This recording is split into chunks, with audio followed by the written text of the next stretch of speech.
মাতৃমৃত্যু ঝুঁকি, অপরিণত গর্ভধারণ, প্রসবকালীন শিশুর মৃত্যু ঝুঁকি, প্রজনন স্বাস্থ্য সমস্যা ও নারী শিক্ষার হার হ্রাস ঘটে। বাল্য বিবাহ রোধে আইন থাকলেও আড়ালে গোপনে বাল্য বিবাহ চলতেই আছে। পরিসংখ্যান বলছে সারা বিশ্বে প্রতি 5 জন মেয়ের মধ্যে একজনের বিয়ে হয় শৈশবে। তাই এই সামাজিক ব্যাধি দূরীকরণের উদ্দেশ্যে আমাদের এই বাল্য বিবাহ সম্পর্কিত মূকাভিনয়টি দেখুন, আশা করি আপনাদের খুবই ভালো লাগবে। মূকাভিনয়, স্ক্রিপ্ট, সাজসজ্জা এবং পরিচালনায় আর দাস্তান, পরিবেশনায় মাহফুজা খাতুন 10ম শ্রেণী মা চরিত্র অভিনয় করবে, শামীম আক্তার 9ম শ্রেণী বাবা, শাবানা আজমি 7ম শ্রেণী মেয়ে, ইরিন সুলতানা 7ম শ্রেণীর শাশুড়ি, শরীকুল আলম 7ম শ্রেণী ঘটক, আব্দুল হালিম 8ম শ্রেণীর শিক্ষক, সেলিম আক্তার 10ম শ্রেণীর স্বামী, আসিকা পারভিন 7ম শ্রেণী, ফাইমা খান 7ম শ্রেণী, আরিফ হোসেন 8ম শ্রেণী, নওয়াব শরীফ 8ম শ্রেণী, ইমতিয়াজ আহমেদ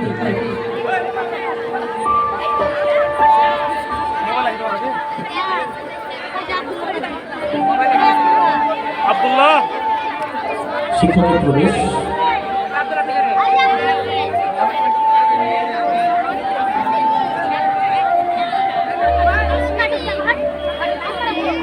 নাম প্রজেক্ট চলছে।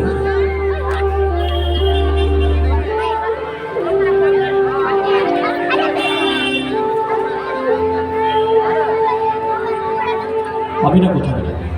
বাসায় ও আসে 3 দিন থেকে আসে। কেন, কি হয়েছে?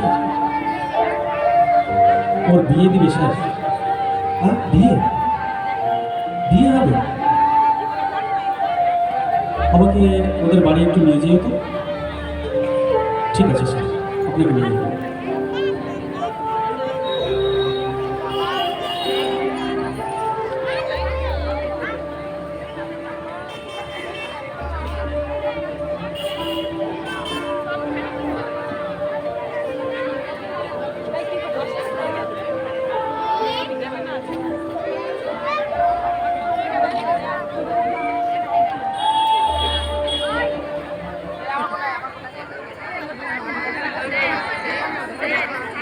আমিনার বাড়ির দৃশ্য। শিক্ষক যাবে ছাত্রীকে সঙ্গে নিয়ে। যে ছাত্রী অনুপস্থিত ছিল স্কুলে,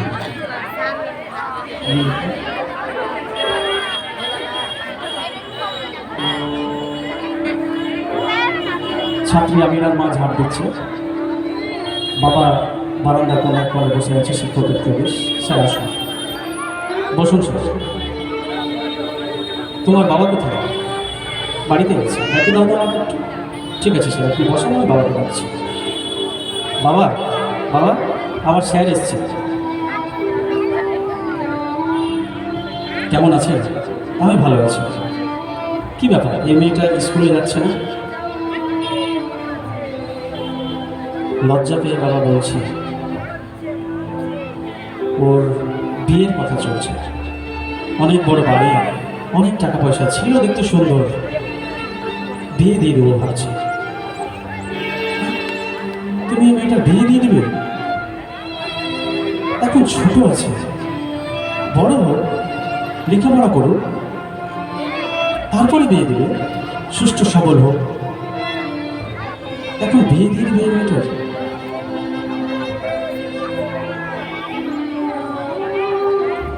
ঠিক আছে, আমি স্কুলে পাঠাবো, বিয়ে দেবে।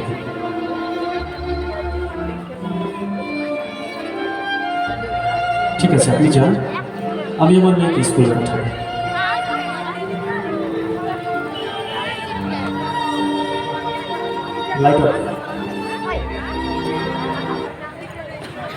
শিক্ষকের অনুরোধে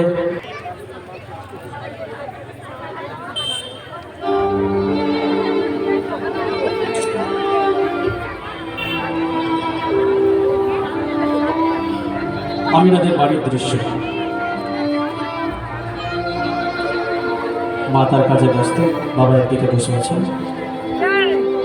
ইতিমধ্যেই ঘটকের প্রবেশ। বাড়িতে কেউ আছে? আসুন আসুন আসুন আসুন আসুন, বসুন বসুন বসুন। কি ব্যাপার, মেয়েটার বিয়ের কথা হচ্ছিল, কোনো কথা নেই। ওকে স্কুলে পাঠাবো ভাবছি, পড়াবো, বিয়ে দেবো। হ্যাঁ,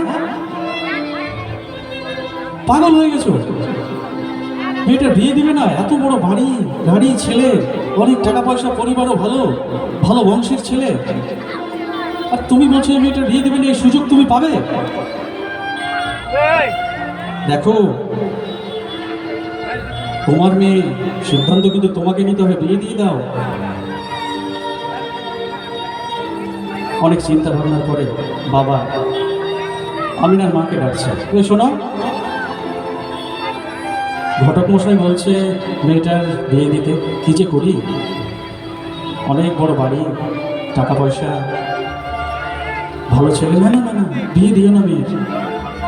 স্কুল শিক্ষক এসেছিল, পড়াশোনা করাবে, এটা কি করে হয়? ও এখন ছোট আছে তো। না, আমার কোনো কথা বল, আমি যেটা বলবো সেটাই ফাইনাল। ঘটক মশাই, আপনি বিয়ের কথা বলুন, আমি বিয়ে দেখবো, আপনি কথা বলুন। বিয়ে দেবে তো? ঠিক আছে, আমি কথা বলছি তোমার।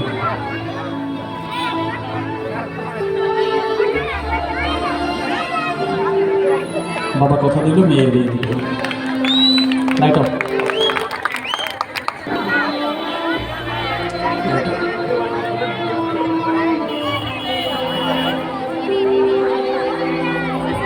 ছোট্ট মেয়েটি ঝাড় দিচ্ছে, ঠিক এই অবস্থায় শাশুড়ি তার নিজ কাজে ব্যস্ত। ঝাড় দিতে দিতে যাই হোক ঝাঁটাটা পড়ে যাচ্ছে, বা ঝাড়টা হয়তো খুব একটা পরিষ্কার হচ্ছে না, তার জন্য শাশুড়ি রেগে মেগে অস্থির। কিভাবে ঝাড় দিতে হয় তুমি জানো না? বিভিন্ন রকম অভিযোগ নিয়ে তার কাছে হাজির। এরপরে কিন্তু ভালোভাবে ঝাড় দেবে। এক কথায় শাশুড়ির শাসন বাড়ে। এদিকে ছোট্ট মেয়ে, সে হয়তো সংসারের কাজগুলো সঠিকভাবে গুছিয়ে নেওয়ার মতো ক্ষমতা তখনও তৈরি হয়নি তার মাঝে। ঠিক এমন একটা পরিস্থিতি।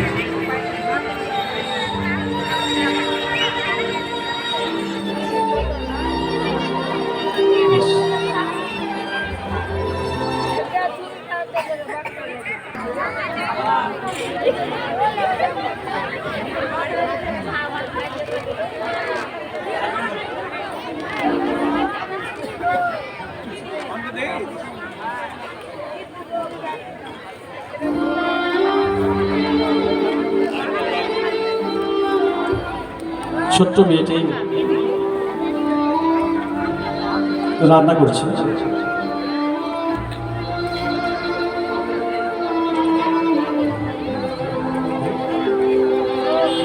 ইতিমধ্যে স্বামীর প্রবেশ। সে দেখছে কি রান্না করছে, কিন্তু রান্না করতে করতে পুড়িয়ে ফেলেছে। অর্থাৎ যা কিছু রান্না করছিল সেটা পুড়ে গেছে। এইভাবে কেউ রান্না করে? তুমি রান্না করতে জানো না? তোমার বাবা মা তোমাকে রান্না করতে শেখায়নি? মা, শোনো তো, এখানে দেখো কি করেছে, দেখো রান্না পুড়িয়ে দিয়েছে। হাই, তুমি রান্না পুড়িয়ে দিয়েছো? রান্না করতে জানো না তুমি? সে একই কথা। তার যে অভিজ্ঞতা নেই, সে যে অনেক কিছু জানে না, সেটাকে মান্যতা দেওয়ার কোনো ব্যাপার নেই।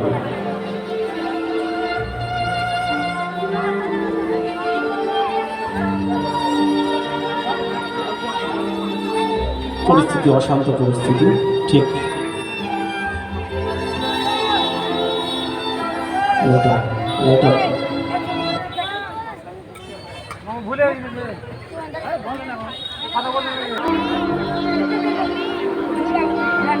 ছোট্ট মেয়েটি বাড়িতে ঝাড় দিচ্ছে এবং অসুস্থ বোধ করছে। তার মাথাটা একটু করে ঘুরে উঠছে, শেষ পর্যন্ত মাটিতে গড়িয়ে পড়বে।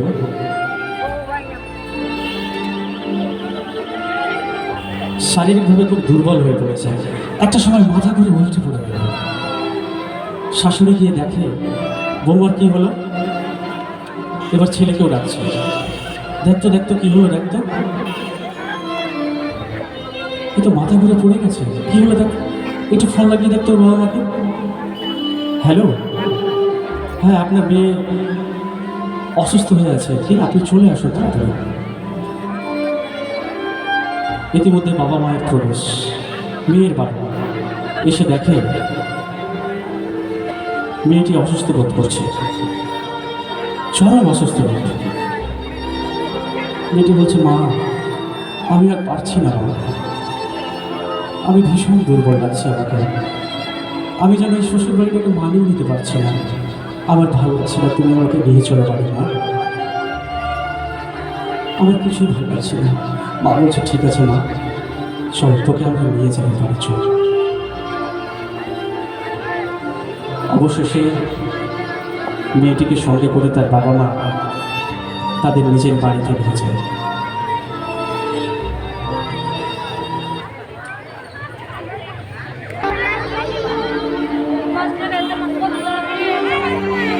মেয়ের বাড়িতে সে শিক্ষক, যে শিক্ষক স্কুলে যেতে বলেছিল, বিয়ের বিপক্ষে ছিল। কি হয়েছে? বাবা লজ্জা পেয়ে বলল যে মেয়ের বিয়ে দিয়েছিলাম, যে শেষ পর্যন্ত এরকম অবস্থা। কিছুদিন সংসার করার পর এখন শারীরিকভাবে অনেক দুর্বল, অপুষ্টিজনিত রোগে ভুগছে। অল্প বয়সে বিয়ে দিয়ে যাওয়া হয়। শিক্ষক মাথায় হাত দিয়ে আফসোস। আমি আপনাকে বলিনি আপনি মেয়েটাকে স্কুলে লেখাপড়া করেন, কিন্তু আপনি শুনলেন না, মেয়েটা বিয়ে দিয়ে দিলেন। এটা কি করে হয়? মেয়েটা ছোট ছিল তো, বড় হতো, লেখাপড়া করতো, সুষ্ঠু সবল হতো, তারপরে বিয়েটা দিতেন। কিন্তু আপনি কি করলেন বলুন তো? একটা ছোট্ট মেয়ের বিয়ে দিয়ে দিলেন। এটা কিন্তু আপনি ঠিক করেন না, একদম ঠিক করেন না। যাই হোক, এখন মেয়েটার চিকিৎসা নেন, তাকে ঔষধ খাওয়ান, সুস্থ সবল হয়ে উঠুক, তারপরে আগে সুস্থ সবল হোক। আর এই ভুল কখনো করবেন না।